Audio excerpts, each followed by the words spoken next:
Hello दोस्तों, अद्भुत कहानी संग्रह में आपका स्वागत है। आज की हमारी कहानी है मोहताज। फटाफट रसोई का काम निपटाकर संध्या अपने कमरे में दौड़ी चली आई।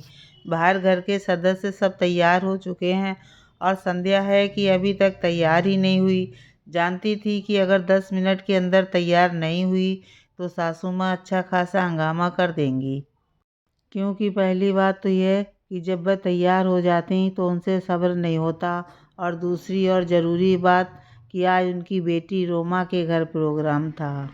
यह तो शुक्र मनाओ कि संध्या ने रसोई में जाने से पहले खुद के कपड़े तो निकाल कर रख दिए थे। अब फटाफट हाथ मुंह धोकर कपड़े चेंज कर लिए। हल्का फुल्का मेकअप किया ही था कि इतने में बाहर से पति मयंक की आवाज़ आने लगी। अरे संध्या, कितनी देर लगेगी? तुम्हें जल्दी आओ, देर हो रही है। इससे पहले कि संध्या कुछ कहती, सासू माँ राशि जी ने चिल्लाना शुरू कर दिया। अभी खुद के मायके का काम होता तो फटाफट तैयार हो जाती, लेकिन यहाँ तो प्रोग्राम मेरी बेटी के घर पर है, तो बस लेट करने में लगी हुई है। जब कह दिया था कि जल्दी तैयार हो जाना तो तैयार नहीं हो सकती थी। बस धीरे धीरे समय बर्बाद करने में लगी हुई है बस। अब पता था कि सासू माँ ने चिल्लाना शुरू कर दिया है। अब सबका मूड खराब होना लाजमी है। अब जब तक सब उसे दो चार बातें ना सुना लेंगे तब तक सबको चैन नहीं मिलेगी। खैर संध्या फटाफट अपने सैंडल पहनने लगी तो ये क्या, सैंडल ही टूट गए। अब उसके पास तो पहनने के लिए कुछ भी नहीं। आखिर मयंक चिल्लाता हुआ कमरे में आया। क्या है संध्या, तुम अभी तक तैयार नहीं हुई हो? सब बाहर तुम्हारा इंतज़ार कर रहे हैं। बेचारी रीमा भी वहाँ हम लोगों का इंतज़ार कर रही होगी। उसे देखकर संध्या ने अपने टूटे हुए सैंडल दिखाते हुए कहा, मैं क्या करूं मयंक जी, मेरे सैंडल ही टूट गए हैं और मेरे पास दूसरे भी नहीं हैं।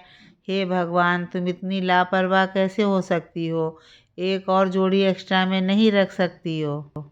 जाकर देखो कि मम्मी की कोई सैंडल रखी हो तो वो पहन लो, पर मम्मी जी के सैंडल मुझे कैसे आएंगे? मम्मी जी के पैर मुझसे छोटे हैं, संध्या ने भी धीरे से कहा।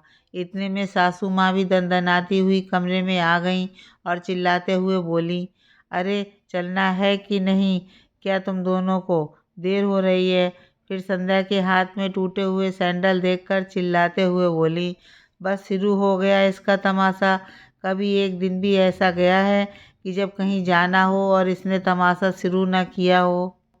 अब शुभ काम में जा रहे हैं तो तोड़फोड़ मचा कर रख दी। यहाँ मेरे नवासे का जन्मदिन है और ये कामचोर सामने ये टूटी हुई चप्पल लेकर आ गई। संध्या ने अपने आप को संभालते हुए कहा, पर मम्मी जी, मैंने जानबूझकर तो नहीं तोड़ा ना, ये काफ़ी पुराने हो गए थे। उस दिन मैंने आपसे कहा भी था कि मम्मी जी मुझे सैंडल लानी है, पर आपने मुझे पैसे देने से मना कर दिए थे। बेटे के सामने अपनी पोल खुलती देखकर सासू माँ संध्या पर चिल्लाते हुए बोली, हाँ तो पैसे पेड़ पर उगते हैं क्या? तेरे मायके गई थी तब ले आती ना वहाँ से। क्या इतना सा तेरे मायके वाले को नहीं दिखता? और मैं तो तुझे लेकर जा ही रही थी ना बाजार। लेकिन अब तेरे काम ही पूरे नहीं होते तो मैं क्या कर सकती हूँ? इसको नाटक करना है, वो तो कहीं से भी कुछ भी नाटक कर लेता है। मयंक ने बात संभालते हुए कहा, पर अब क्या करें मम्मी? एक काम करते हैं, रास्ते से नए सैंडल दिला देंगे। मयंक की बात सुनकर वो जोर से चिल्लाईं, हाँ हम तो फालतू बैठे हैं, अब समय व्यर्थ नहीं होगा। रहने दे इसे यहीं पर, जब घर में अकेली रहेगी तो अकल ठिकाने आ जाएगी। पर मम्मी, मैं किससे पहले कुछ कहता कि उसके फ़ोन पर रोमा का फ़ोन आ गया, जिसे देखकर सासू माँ ने कहा, ज़रूर रोमा का ही फ़ोन होगा। उसे क्यों उसके ससुराल में शर्मिंदा कर रहे हो? चलो जल्दी, रहने दो इसे घर पर। मैं भी ज़्यादा कुछ कह ना पाया और संध्या को घर पर ही छोड़कर सब लोग रवाना हो गए। संध्या की आंखों में आंसू आ गए। शादी के 2 साल हो गए, पर हर छोटी चीज़ के लिए वो मोहताज हो जाती है, या यूँ कहें मोहताज कर दी जाती है। मयंक अपनी सारी सैलरी अपनी माँ के हाथों में रखता है, यहाँ तक कि संध्या के हाथों में कुछ ना देता। संध्या अगर ज़रूरत भर के पैसे भी मांगती तो उससे कह देता कि माँ से ले लो। और इधर सासू माँ और भी महान, संध्या जब ज़रूरत पड़ने पर पैसे मांगती तो सासू माँ का जवाब होता कि अपने मायके वालों से ले लो, मेरे पास फालतू पैसे खर्च करने के लिए नहीं हैं। सोचते सोचते ही संध्या की आंखों में से आंसू बहे जा रहे थे। आज सिर्फ एक चप्पल के कारण उसे ये लोग घर पर छोड़कर चले गए। अब क्या अपनी चप्पल लेने भी वो मायके जाएगी। खैर, जैसे तैसे रात निकली। संध्या ने किसी से कोई बात नहीं की।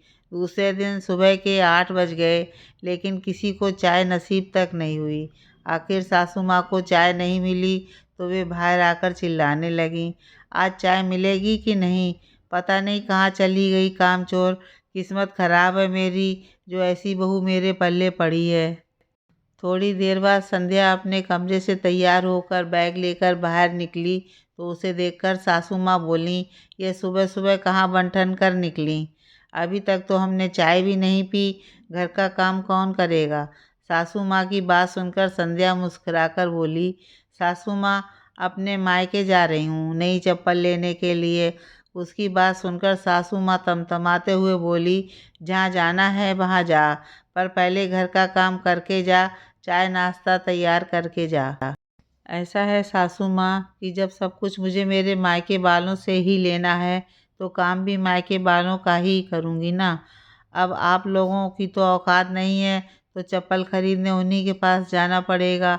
आपका घर है, आप लोग कीजिए अपने घर का काम।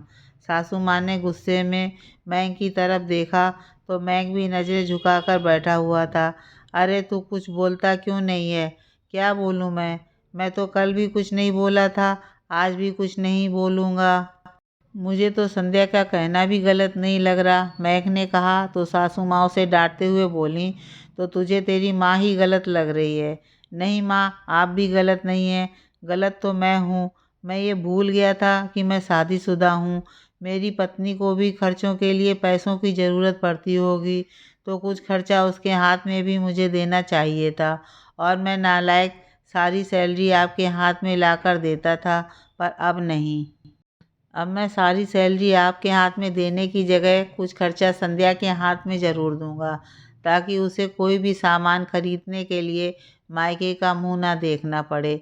आखिर बेटे को बहू का पक्ष बोलते देखकर सासू माँ से कुछ कहते ना बना। वहीं उस दिन मैग ने छुट्टी लेकर संध्या को उसकी ज़रूरत की चीज़ों की शॉपिंग करवाई।